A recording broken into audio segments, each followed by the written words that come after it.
singers to bring the votes for him. I mean, this is political miscalculation. Nobody's advising him. None of the APC governors in the north has the goodwill of the people to deliver anything to Bola Ahmed Tinubu. If he's given them money for that, he should get his money back. Come talk to us. We don't know him. Look, let's compare and contrast him, a Muslim from the southwest, doing the same ticket as late MKO Abiola and Kinkibe. They're totally different people. MKO Abiola invested in relationships in the north for a very long time. He knew people. Long time. Since Shagari's time, 79. He invested in relationship. So also Obasanjo has invested in relationships. This guy, Bola Ahmed Tinubu, thinks it is bullion bonds that will get him to the office without talking to the people, without meeting the people. And I see the questions that were asked. I was scandalized. I mean, they're not talking to us. By us, Charles, by us, I mean we people in the north. They're just talking to themselves. And Gandhi said, whatever you do for me, without me, is against me. They don't understand us at all. Well, although I know that you don't aspire to be a member of his team, but if you were one of his campaign advisors, what would you be advising him to be doing or to do going forward? Going forward, he should talk to people. He should appear in interviews. I like appearing in places where they're hostile to me. You break that hostility. That's the only way you break that hostility. Go meet the people. Don't subcontract your campaign for presidency to surrogates, as he's doing. Does he think Nasir El-Rufai will deliver Kaduna to him? The answer is no. Does he think Masari will deliver Katsina to him? The answer is no. Does he think Ganduja will deliver Kano to him? No. Does he think Jigawa will be delivered by Badaru? No. Does he think Atiku in Kebbi can deliver Kebbi to him? The answer is no. So whatever they are telling him, he needs to wake up. He's been politically naive on the national front.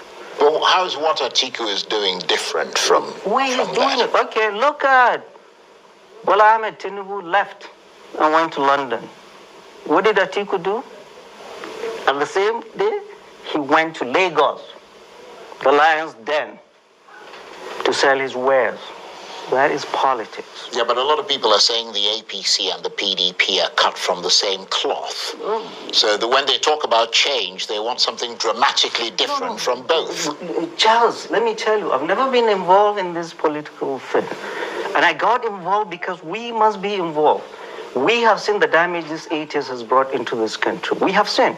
And he's telling us, new team, ladies and gentlemen, fellow Nigerians, there is no way Bola Ahmed Tinubu can absolve himself from the mess, 8 years mess of the APC. He's the grandfather of the APC. He, Bola Ahmed Tinubu, the number 2 person, the vice president, was his man. The number 3, the Senate president, was his man. The number 4, the Speaker of the House, was his man. The former SGF, B.D. Lawal, was his man.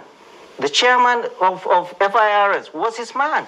The minister that has gotten 3 ministries in his head was his man. So there's just no way Bola Ahmed Tinubu can tell us or absolve himself from the mess of the APC and tell us he's a different person. Oh, it's Lagos. There is a saying, whatever happens in Vegas stays in Vegas. Fellow Nigerians, whatever happened in Lagos stays in Lagos. Essentially what Bola Ahmed Tinubu did in Lagos is not Nigeria. Lagos, essentially what he did was to go and clean up an urban slum and improve this tax base and made a lot of money and still making a lot of money out of that through his company. Fellow Nigerians, we do not want Bola Ahmed Tinubu to run Nigeria the way he ran Lagos. He is the absolute nobody. Nobody contests his authority. And we saw that during the primaries when the vice president, Yemi Oshibanjo, dared to contest on the podium. He refused to speak to him after that. It was there. It was the speaker that went and spoke with him and said, go and mend fences. So, fellow Nigerians, we are not going to elect the same group. This same group that is auditioning in London, they're the same people. Right. It's interesting that, as some people have mentioned, it's very rare that Mr. Tinubu gives an interview directly to the media, but he's actually given one to the BBC's Focus on Africa, which was broadcast today. He talked about how his presidency would be different from Buhari's, even though they're both from the APC. He insisted that he's different and had built the state of Lagos, which he said could be a small country. But when he was asked about how he managed to amass so much wealth and about claims that he had been benefiting from Lagos State since he left office as governor in 2007, he said the allegations were unproven and that people were envious of his wealth. What do you make of that? Yeah, he's not the richest man in Nigeria or in Africa. So Bola Ahmed Tinubu, essentially what he's doing, he's holding us, all 200 million Nigerians, in contempt. That we are not worthy of being spoken to. But he could go out there and expose himself to interviews.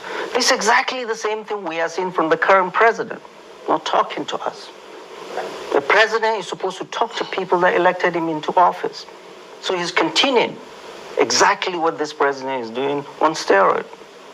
He's refusing to talk to us. He's going to London. He's talking to all BBC Focus on Africa called me to speak to me today. I said, I'm not ready. I'm coming to speak with Charles. Prime time. That is what is important to me. Going around the world, you will come back to us. Let's see how you give you votes in Katsina or Kano or Sokoto. After they don't even know you've been to London. And another thing, I don't know if you saw the nonsense they were doing in that beer parlor, dancing. I don't know if you saw the video clip. Fellow Nigerians, we in the north, from Adama to Zamfara, we are still burying our dead.